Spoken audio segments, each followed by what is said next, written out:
बसुमतारी आं मेट्रिकखौ second डिभिजनाव pass खालामदोंमोन पुरुनदंला high स्कुलनिफ्राय पास खालामदों ओमफ्राय सेकेन्ड इयार फाइनालखौ फार्स्ट डिभिजन उथ्रिनानै माबा बेसेबां पार्सेन्ट लादो दा बेसेबां नोंनिया 63% लादो ओमफ्राय रिजाल्टखौ सोर नायगोरनाय नोंसोरनिखौ जोंनि रिजाल्टखौ आदा नायदो साथामनिखौबो नायदो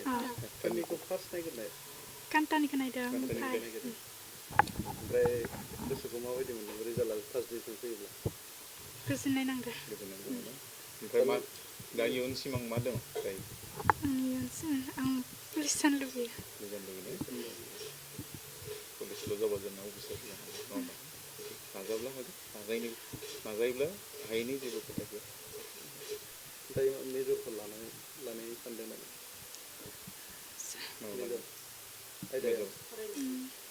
दाथ' नोंसोर डिग्रि मोनहैबाय एमआइएल नालाय एडभान्स इयुन लागोन दिनैथ' नोंसोर फार्स्ट डिभिजन पास खालामनो हाबाय नोंसोर गिबियाव सोरखौ साबायखर बावगोन दा जोङो सार मेडाम जोंनि सार मेडाम फोरोंगिरिखौ नोंसोरखौ बेबायदि बांसिनसो थुलुंगा होयो न'खराव जोंखौ आइबो होयो आदाबो होयो आबैयाबो होयो बिसोरबो साथाम बिसोरबो साथाम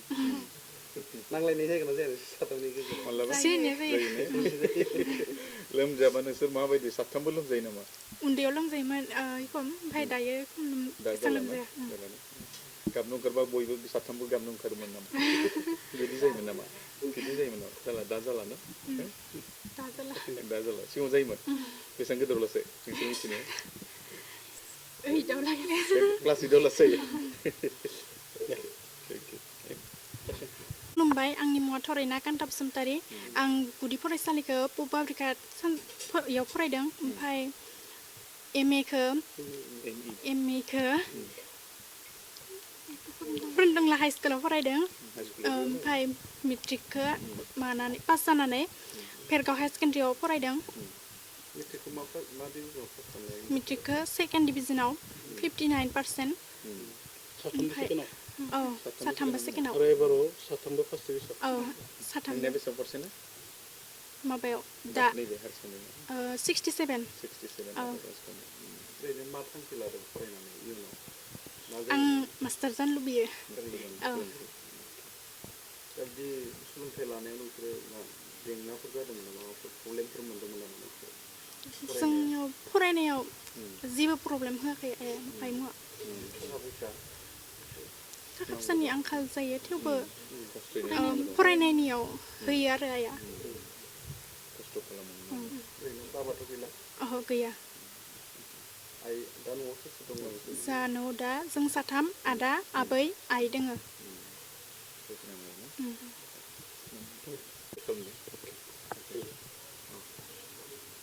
गिबि गिबियै नोंनि नामखौ बुंग्रोदो बेनिफ्राय बबे फरायसालियाव गुदि फरायसालिखौ बहा फरायदों खुलुमबाय आंनि मुङा ललिता बसुमतारी आङो एलपि गुदि फरायसालिखौ सानजा पुब बाब्रिकाट गुदि फरायसालियाव फरायदोंमोन ओमफ्राय एमएखौ एम इ स्कुलखौ पुरुनदंला स्कुलाव फरायदोंमोन हाई स्कुलाव बेयावनो बेनिफ्राय मेट्रिक आनजादखौ उथ्रिनानै भेरगाव हायार सेकेन्डारि कलेजाव फरायदोंमोन आं ओमफ्राय दिनै रिजाल्टखौ फोसावबाय दिनै रिजाल्टखौ फोसावनायाव सेथि मासियाव मोनदो जौखोन्दोआ 61 गोजोननाय मोनदों मोननानै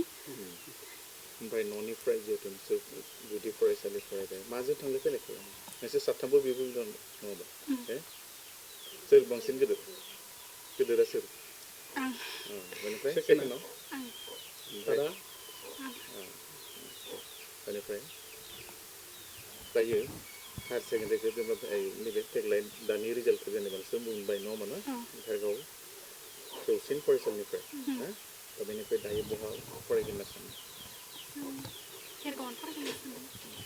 नोंनियालाय आंबो भेरगावनो फरायगोन साथामबो ओमफ्राय आयदाफ्रा मा मामोन नोंसोरनिया हमना ला दायो एमएल इंलिसावथ' थाखाबाय बिनि बागै साबजेक्टआ मा दङ पलिटिकेल इडुकेसन जिअग्राफि ओमफ्राय एडभान्स एमएल साथामबो बे जिअग्राफि गोजा एडभान्सआबो दा बहा माने मेजर लानो सानदों नामा मेजर मेजर लागोन लाबाथाय एडभान्स एमआइल लागोन एडभान्स बड' लागोन आरो ना ओमफ्राय गोरा मोनदों जिअ'ग्राफिखौ बाहाय गोरा मोनदों ना माबायदि फरायोमोन बेफोराव फरायनाया बेसेखौबो फरायामोन 10थाल' 10थाल' फरायोमोन ना साइकेलाव गंसेयावनो थाङो ना साइकेला गंथाम आलादा आलादा दा बेफोरथ' माब्लाबा गाज्रि जायो फाहामबालाय थाखा फैसानि आंखाल जायो नङा होमबा ना सोर होयोमोन बेखौलाय माने आबैया रुवाथि थानानै होयोमोन आदसा आंनि मुङा मुस्रि दिम्बुसा बसुमतारी दिनै आङो बिनानाव साथामनि रिजाल्टखौ मोननानै गोजोननाय मोन्दों आरो बिसोरनि मोजांखौनो आं हास्थायो इयुनाव मोजां लाइफ दानो हाथों बेखौ आं हास्थायो जेनेबा जिहेतु बिसोरनिबो खरसा पातिनिबो खोथा थायो गोबां बै समावबोथ' खरसाखौ माबायदि सामलायो जेनेबा खरसानि खेथ्रआव जेनेबा एसे खस्थ' जायो जानायालाय एसेबां खस्थ'बो नंद्राया जेनेबा आबैमोनानो रुवाथि जानानै होदोंमोन आंनोबो होदो दा बिनानाव साथामनोबो एखमनो होदोंमोन दा एखमनो सोलिलांदो आरो मोजाङै दा फैबाय थानाय समाव बे साथाम बिनानावखौ लानानै मा सिमां नुदों बिदा जानानै मा सिमां आसा खालामदों बिसोरनिफ्राय सिमां होनना बुङोब्ला इसोरनि जि लाइफ इयो मोजां जाथों बेनो आरो आंनि सिमाङा बिदा जानानै दा बिसोरनि जिथु दायो जिथु आवगायलांनायनि सायाव नोंथाङा माबायदि बिफाव लागोन बिदा जानानै माबायदि बिफाव लागोन आं बिसोरनि जे लाइफनि जि आवगायलांनाय बेयाव आङो हाजासे नाजागोन आरो मदद होगोन माबा हेल्प खालामगोन आरो एडभाइस होगोन बेनो आरो आंनिफ्राय नों आसा खालामदों ना बिनानावमोना दिनै बेबायदि रिजाल्ट खालामगोन होननानै आङो जेनेबा गोसो सिङाव दोङोमोन नाथाय होमबाबो आं बुंना लायाखै आरो खिन्थु होमबाबो माने पास जागोनखौ सानदों माने फार्स्ट डिभिजनखौ थांगोन होनना सानदोंमोन आरो गोसोआव होमबाबो बुंना लायाखै आरो मानसि लोगोफोरनि सिगाङाव गोसो सिङाव सानना लादोंमोन आरो